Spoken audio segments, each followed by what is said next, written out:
ఇప్పుడు తెలుగుదేశం గెలిచింది కదా, దానిపైన మీ స్పందన ఏంటి? ఏమండి ప్రారంభంలోనే స్పందన అంటే ఎలా అండి? అన్నప్రాస అన్నాడు ఆవకే పెడతారు ఎవరైనా. ఇప్పుడే కదా ప్రారంభం, పుట్టాడు బిడ్డ. ఆ బిడ్డకి అంటే కొంచెం టైం ఇవ్వండి.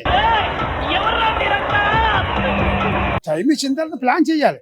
ఇప్పుడు ఆదాయం ఎంత ఉంది, అప్పు ఎంత ఉంది, ఏం చెయ్యాలి, ఇవన్నీ ప్లాన్ చేయడానికి కొంచెం టైం పడుతుంది కదండి. మరి నిన్న ప్రమాణం చేస్తే ఎలా చెప్పగలమండి? అది దారుణం కదా. అంటే కొన్ని పథకాలు అమలు చేస్తామని చెప్పి హామీ ఇచ్చారు కదా, చేస్తారు. ఇప్పుడు టైం పడుతుంది. అదేంటి లేదు, చెప్పాను కదా, అన్నప్రాసన ఆవకాయ పెట్టరు కదా, 9 నెలలు రావాలి కదా అన్నం పెట్టడానికి. అంచేత పుట్టిన పెట్టకు 3వ నెలనే అన్నం పెట్టి ఆవకాయ పెట్టి చూరుకుంటారు. అప్పుడు ఇప్పుడు నిన్న ప్రమాణం చేసేస్తే ఇవాళ ఏం చెప్తారని అడిగితే ఏం చెప్తారని బాగా చెప్తారండి. మీరు కుడి చేతితో అన్నం తిని ఎడం చేతి కొడుకునే స్వభావం కాదు కదా. ఇప్పుడు మీ ఇంట్లో అన్నం తిని 6 ఇంట్లోకి చేయి కడుక్కుంటా అంట. చూసిన వాళ్ళు ఏమనుకుంటారు, ఊరు 6 ఇంట్లో తిన్నాడేమో అనుకుంటారు. అలా ఉంది పరిపాలన. ఏం చేస్తాం ఇక. ఏమంటే 151కి మధ్యలో 5 తీసేశారు, 11 చేసిన పనులన్నీ ఒకటి బయటకు వస్తున్నాయి. స్టడీ చేయాలండి. ఏమైనా స్టడీ చేయాలి. కప్పు ఎంత ఉంది, నా పని అయిపోయింది అనుకున్నారా?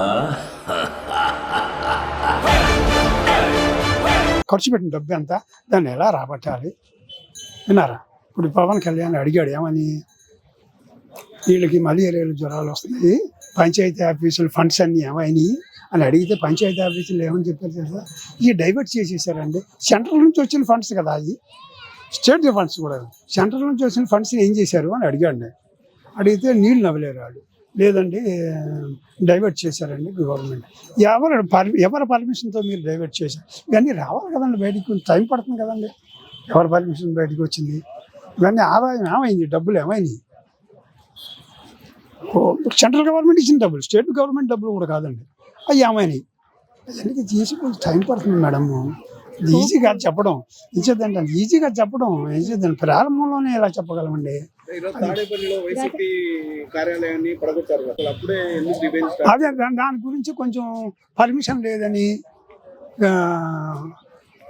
అదేంటి దాని ప్లానింగ్ అప్రూవల్ లేదని, ఏవో ఉన్నాయి, ప్రూఫ్లు ఉన్నాయి అంటున్నారు వాళ్ళు. మీరు కోర్టుకు వెళ్తారనుకోండి, వాళ్ళు వీళ్ళు కోర్టుకు వెళ్తారు, కోర్టు వాళ్ళు జవాబు చెప్తారు. అది ఎంతగా తేలియ పని కాదండి. ఇప్పుడు ఎవరు పడగొట్టినా, ఇప్పుడు ప్రజావేదిక కూలగొట్టా అంటే దానికి కారణం ఏంటండి? కారణం ఏమైనా ఉందా దానికి? దానివల్ల ఏమైనా ఉపయోగం ఉందా? అదే ఉందనుకోండి. డిస్ట్రాయిడ్ మెంటాలిటీ స్టార్ట్ చేశాడండి, కన్స్ట్రక్టివ్ మెంటాలిటీ కాదు. ఆ డిస్ట్రాయిడ్ మెంటాలిటీ ఎందుకు ప్రజావేదిక కూలగొట్టకుండా ఉంటే, అది ఏమంటే కరోనా టైంలో క్వారంటైన్కి పనికొచ్చింది కదండి.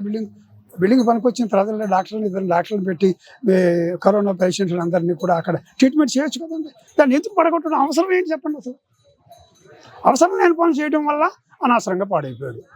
ఎప్పుడూ కూడా అనవసరాన్ని పని చేస్తే అవసరానికి పనికి రాకుండా పోతుంది. అంచేది నేను చెప్పేది ఏంటంటే, ఏ పని చేసినా కొంచెం ఆలోచించేయాలి. మీరు ఏదన్నా చేస్తున్నాం అంటే అది దాని గురించి మీరు ఆలోచించి చేయాలి. ఆలోచించకుండా ఏదో నాకు అధికారం వచ్చేసింది కదా నేను చేసేస్తానని తప్పుంది. అలాగే దానివల్ల ఏంటి ప్రయోజనం? కూలగొట్టి ఏం సాధించాడు చెప్పండి? ఏం సాధించాడు? 151కి 5 మధ్యలో 5 ఎగిరిపోయింది. అలా అని కాదు. ఇప్పుడు ఏదన్నా కూలగొట్టాడంటే అది పర్మిషన్ ఉందా లేదా, ప్లాన్ అప్రూవల్ ఉందా లేదా, ఏమండి జిహెచ్ఎంసీ వాళ్ళు పర్మిషన్ ఇచ్చారు, ఇవన్నీ ఆలోచిస్తారు కదండి. ఇవన్నీ లేకుండా కట్టేయడం తప్పు కదండి. అది గతంలో జగన్ కూడా మార్పులు చేర్పులు చేశారని చెప్పేసి దానిపైన దేని మీద మార్పులు అండి? ఏపీ లేకుండా ఏ అంటే అమరావతి, పి అంటే పోలవరం. ఏపీ లేకుండా, రాజధాని లేకుండా రాజ్యం పరిపాలించిన 5 సంవత్సరాలు. ఇంకా మనకి ఏం మాట్లాడుతున్నారని మీరు కూడా. అంటే ఇప్పుడు తెలంగాణ అంటే హైదరాబాద్, ఏపీ అని అంటే విజయవాడ అనేది హైదరాబాద్ అంత స్థాయికి వెళ్తుంది. అది వెళ్తుందా అంటే కొంచెం టైం పడుతుందండి. అన్నప్రాసన ఆవకాయ పెట్టరు, ప్రారంభం అవుతుంది, టైం పడుతుంది, 5 ఏళ్ళు పడుతుంది. ఏమండి వీడు 80 ఏళ్ళు ముసలివాడిని 18 ఏళ్ళు కుర్రవాడితో పరిగెత్తమంటే ఎలా పరిగెడతాడండి? ఆగాలి కొంచెం. మీరు ఆగితే మీతో పాటు మేము వస్తాం. కుర్రోళ్ళు అందరూ కుర్రోళ్ళని పెట్టాడు మినిస్టర్, ముసలివాళ్ళు ఎవరు పెట్టలేదు. అది చూద్దాం ఎలా ఉంటుందో. సో అంటే మీరు ప్రారంభంలోనే ప్రశ్న చేస్తే అన్నప్రాసన ఆవకాయ పెట్టినట్టుగా ఏం ప్రశ్నలు అండి కాదు. కొంచెం టైం పడుతుంది మేడం, టైం పడుతుంది, వదిలేసేది.